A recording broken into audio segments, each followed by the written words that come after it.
Hey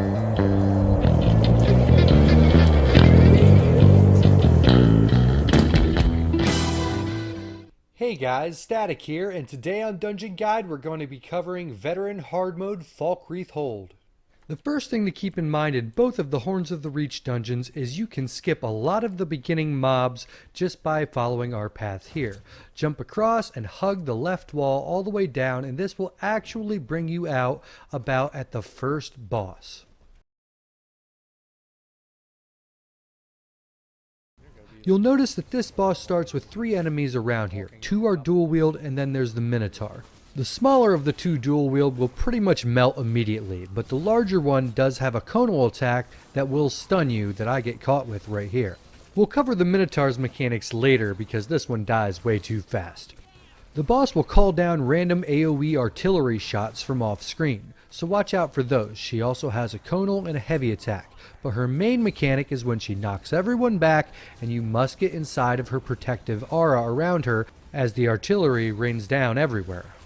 Once you've cleared the ads and everyone obeys these mechanics, it's pretty much just a tank and spank from there on.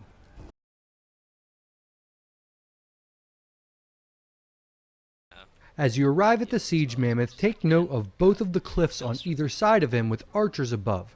They will be raining down both light attacks and flame arrow attacks that disperse across the ground at the point of impact.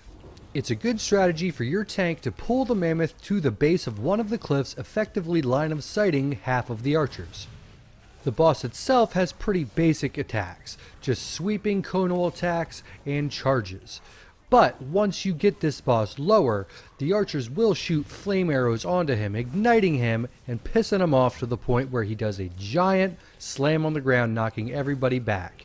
This can one-shot squishy targets. Our healer notices and pops a barrier right before he hits.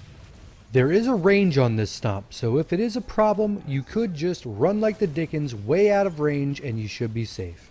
As long as this boss stays in this low health and rage state, he is eligible to do these stomps, so keep that in mind and try and burn hard here. If you have enough DPS, you'll take him down before he ever gets another stomp off. Back to the Minotaurs. The melee version of the Minotaurs have cleave attacks, flame conals, and can do some pretty nasty charges at party members. Have your tank keep these pointed away from the group. The mages you find here have pretty basic flame attacks that you have seen throughout other dungeons. Now comes the caster Minotaurs. These are high priority in trash pulls due to their devastating AoE abilities. The ranged casters summon a large ground AoE, which is pretty easy to avoid, but the melee Minotaur can also cast these flaming rocks that will emerge from the ground under players, which hurt quite a bit, so stay mobile and try not to overlap these. The last notable mob we need to mention are the Sword and Board Dragonite ads.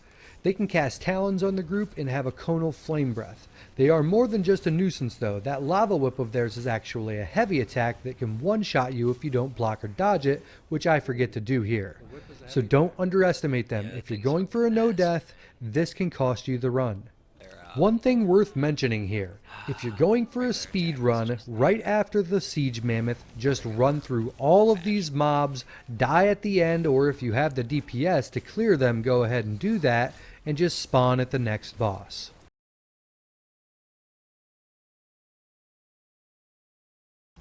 This fight is one of the most difficult in the dungeon if you aren't following the mechanics perfectly. You must stay inside of the winds surrounding this area during the fight. The first phase includes 3 mini-bosses that when defeated need to have their souls ran to an altar. Try and kill them near an altar because while carrying a soul you will have a heavy dot and a snare placed on you, so save stamina for dodge roll to get to the altars as quick as possible. There is a kill order here that I suggest to follow. Have your tank pull the 2-handed melee boss away from the rest of the group while maintaining a ranged taunt on the other 2. Have your group focus the archer first. Both the archer and the melee boss can place a ridiculous flame dot on you. The melee boss has an AoE that emerges from his feet that places this dot, and the archer has a flaming arrow he shoots into the sky that erupts outwards into a giant X when it hits the ground. Being hit by either of these result in this giant dot, so watch your step. The mage has ice attacks that can snare you as well as summoning a fire rune on the ground. The main boss is pretty much a tank and spank. His only serious mechanic is the giant AoE he places on each party member that, if overlapped, will result in a death. Watch out for the ghosts here. Touching one will fear you and probably run you directly into a buddy's circle. Pay attention for when skeletons appear. They must be burned down immediately. If they get a heavy attack off on a party member, they will get a nasty snare placed upon them. But more importantly, when the boss desummons, the resulting explosion damage is multiplied based on how many skeletons are up at the time. They are priority number 1. Once he desummons, it's just a rinse and repeat. The mini-bosses reappear and their souls will once again need to be ran to the altars.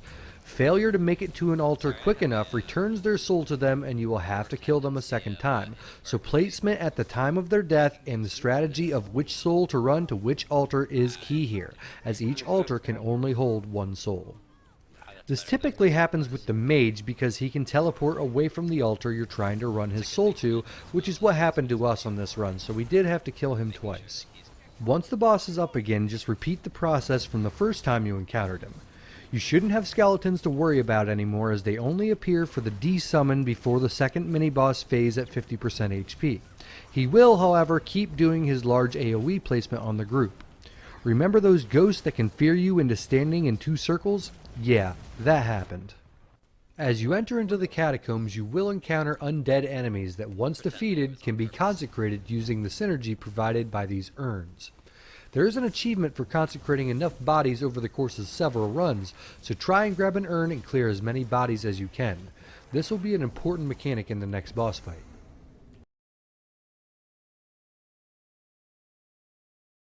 In this boss fight, you will have to designate one group member to focus on clearing bodies using the urn synergy. Typically, this is a great job for the healer. Throughout this fight, undead adds will appear and die, leaving corpses all around the room. It really helps the consecrator out a ton if your tank has access to chains or some way to gather the adds up in one area so they're easier to clear.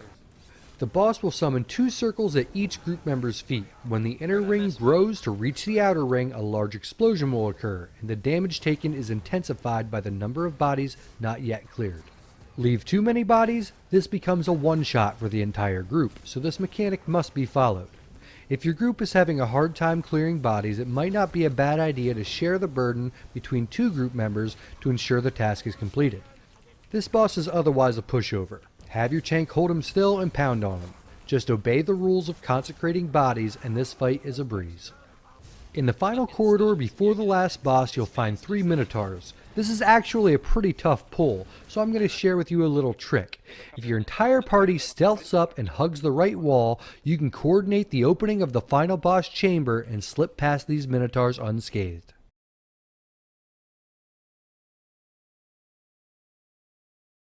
Don't forget before engaging this boss to activate hard mode by blowing the horn located to the right of the entrance. This will destroy 2 pillars in this room, which are an important part of surviving a one-shot mechanic of this boss. When this boss is engaged, he will summon fire all around the pillars. During this phase, you must be inside of the pillars to survive. The boss has ranged heavy attacks that will pretty much one-shot any DPS or healer, so 100% uptime on taunt by your tank is necessary in this fight. Notice how my group is holding formation around this boss. That's because his first attack, Claws of Nirn, pulls the entire group into him and then immediately starts summoning flaming rocks from the ground. Don't go crazy and start running all over the place trying to avoid them. Just slowly step back and away from each other. This will lead into add phase. This is where you want to gather them all up and drop your ultimates. It's really important you take them down before the boss becomes active again, or you'll be dealing with them while the boss continues with his mechanics, and that can get hectic very quickly. Similar to when the flames are around the pillars, now the boss will summon a giant flaming rock in the center and you must be outside of the pillars to survive. During this phase, it's a good idea to line of sight using the pillars to avoid his ground pound ability that shoots flames randomly in all directions. Now for the number 1 killer in this fight, Shout. 5 times during this fight, the boss will unleash a mighty roar that kills anyone not behind a pillar when shouted. This occurs at 70, 50, 30, 10, and 5%, so always be watching his health to know when his shout is coming. Any pillar with a party member behind it gets destroyed by this shout, so coordinating and using 1 pillar per shout for the entire group is very important. This shout can be a touch buggy at times, so get to the pillar earlier rather than later. I watched my entire group die before my eyes and stood on their 3 corpses clearly behind a pillar because the game decided it wasn't going to respect the pillar mechanic. Wipe with all 4 of us behind the fucking pillar. Oftentimes, the ads can get in your way when a shout is incoming. This stone atronach prevents me from getting to where I need to be. You can, however, dodge roll through these ads, so keep that in mind when you're trying to get to your pillar. A key moment in this fight is the 10 and 5% shouts. Each of these will have a set of ads associated with them. You pretty much must clear the 10% ads immediately, because directly after his 5% shout, another batch of ads are incoming. So save your ultimates and burn especially hard here while sticking close to your last few pillars. Failure to clear the 10% ads means you will have 2 sets of ads while trying to execute, and even the best groups will probably wipe due to being overwhelmed. If you take too long to execute the boss after his 5% shout, he is capable of doing another shout. We get too comfortable here and he shouts at about 100k health and almost cost us the run. Luckily, our tank survives and pokes him to death. Come on, Lane, get it. Oh, nice. This fight really is a doozy. Hard mode is not for the faint of heart.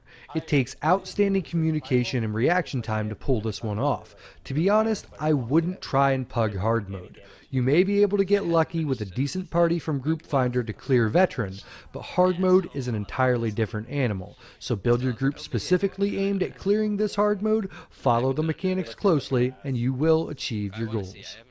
Thanks for checking out the video, guys. Please smash that like and subscribe button below for future content releases. I really appreciate the support everybody's been showing me. So I want to just say thank you to each and every one of you. It really means a lot to me. See you guys later and catch you next time.